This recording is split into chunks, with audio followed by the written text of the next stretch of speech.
नमस्कार। BSc IP की इस श्रृंखला में आज हम बात करने हैं ऑटोमोबाइल सेक्टर से जुड़े किसी एक विषय के बारे में। देखिए, सेक्टर के बारे में समझना इसलिए ज़रूरी है क्योंकि जब भी कोई सामान्य निवेशक वो स्टॉक मार्केट में हो या फिर म्यूचुअल फंड में अपना पोर्टफोलियो बनाता है और कोई पॉलिसी डिसीजन बदलता है या कोई नए नियम आते हैं तो उसका असर अपने पोर्टफोलियो पर किस तरीके से पड़ता है वो समझना बेहद ज़रूरी होता है। आज हम जब ऑटोमोबाइल सेक्टर के बारे में पढ़ रहे हैं, पिछले सत्र में हमने डिज़ाइनिंग और डेवलपमेंट के बारे में जाना। आज हम बात करेंगे मैन्युफैक्चरिंग के बारे में। 2019 और 2020 ये थोड़ा सा स्लो डाउन वाला साल देखा गया टोटल ऑटोमोबाइल इंडस्ट्री के लिए। और क्यों, तो BS4 से BS6 का ये जो ट्रांजिशन था जिसका उल्लेख एकदम शुरुआत में वीडियो में हमने किया था कि पॉलिसी डिसीजन जब बदलता है तो ये जो लोगों ने सोचा कि 1 अप्रैल 2020 से नई गाड़ी आने वाली है BS6, तो अभी थोड़ा सा रुक कर गाड़ी खरीदते हैं तो सेल्स के आंकड़े भी थोड़े से कम हुए, उसकी वजह से मैन्युफैक्चरिंग पर भी थोड़ा सा असर हुआ। सो ये सारी चीज़ें हमें समझनी चाहिए। और जब मैन्युफैक्चरिंग ऑटोमोबाइल इंडस्ट्री की बारी आती है तो हमारा देश 3 क्लस्टर्स में बटा है। सदर्न क्लस्टर चेन्नई, तमिलनाडु, आंध्रा, कर्नाटक, केरला, छोटे छोटे प्लांट्स अलग अलग बने हुए हैं। Mainly Renault, Nissan, BMW, Hindustan Motors, Mitsubishi, ये सारे प्लांट्स सदर्न क्लस्टर में आते हैं और इसका कंट्रीब्यूशन टोटल मैन्युफैक्चरिंग में 35% का है।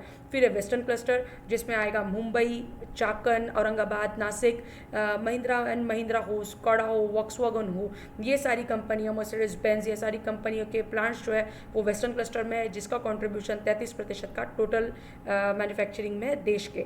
फिर आता है नॉर्दर्न क्लस्टर। नॉर्दर्न क्लस्टर में 32% का कंट्रीब्यूशन दिख रहा है।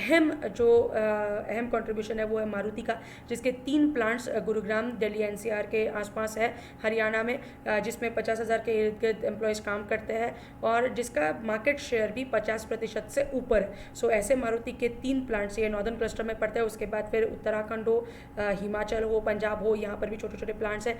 एक नया क्लस्टर डेवलप हो रहा है गुजरात में, जो हमने स्टोरी सुनी थी कि टाटा नैनो का प्लांट एक रात में कोलकाता से गुजरात शिफ्ट हो गया। सो सानंद है, अहमदाबाद है, यहाँ पर भी क्लस्टर डेवलप हो रहा है और देश के कई विभिन्न हिस्सों में छोटे छोटे जगह पर अलग अलग प्लांट्स या अलग अलग ऑटो एंसिलरीज के कारखाने हैं। दूसरा अहम मुद्दा जिसके बारे में हमने चर्चा करनी चाहिए वो मतलब महिंद्रा, दुनिया का सबसे ज़्यादा ट्रैक्टर मैन्युफैक्चर करने वाली ये कंपनी है।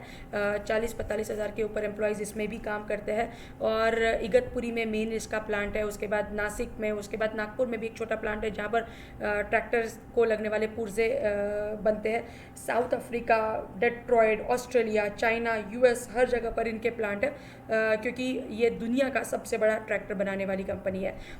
ऑटोमोबाइल इंडस्ट्री का एक्सपोर्ट्स में कंट्रीब्यूशन 4% का है। उसमें हुंडई ये one of the major contributor है जो एक्सपोर्ट करती है। हीरो मोटोकॉर्प हमारे देश की सबसे बड़ी, सबसे ज़्यादा 2 व्हीलर बनाने वाली कंपनी है जिसके अलग अलग जगह पर प्लांट्स है। टाटा मोटर्स पहले ट्रक्स एंड बसेस बनाती थी, फिर सारे सेगमेंट्स में टाटा मोटर्स का एग्जिस्टेंस है। जमशेदपुर में, झारखंड में इनका मेन प्लांट है। अलग अलग जगह पर टाटा का भी एग्जिस्टेंस संपूर्ण देश में है। बजाज ऑटो बनाती है, लार्जेस्ट 3 व्हीलर बनाने वाली कंपनी। अशोक लेलैंड बस और ट्रक्स बनाती है।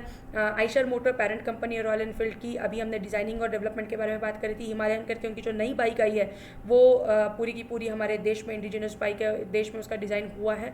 सो इस तरीके से ये पूरा मैन्युफैक्चरिंग हमारे देश में होता है और ये इसलिए समझना ज़रूरी है क्योंकि जब कोई निर्णय बदलता है तो हम उसके बारे में समझ पाए। आज हम यहीं पर रुकेंगे, कल किसी अलग विषय पर बात करेंगे। आपको हमारे सत्र पसंद आ रहे हैं इसके लिए बहुत बहुत धन्यवाद। कमेंट सेक्शन में अपना नाम और ईमेल एड्रेस लिखना मत भूलिएगा। साथ ही साथ आपको धन्यवाद बोलना है BSc IPF से भी कोई यही विषय इंग्लिश और मराठी में भी उपलब्ध है। यूट्यूब चैनल पर विजिट करिएगा ज़रूर। धन्यवाद।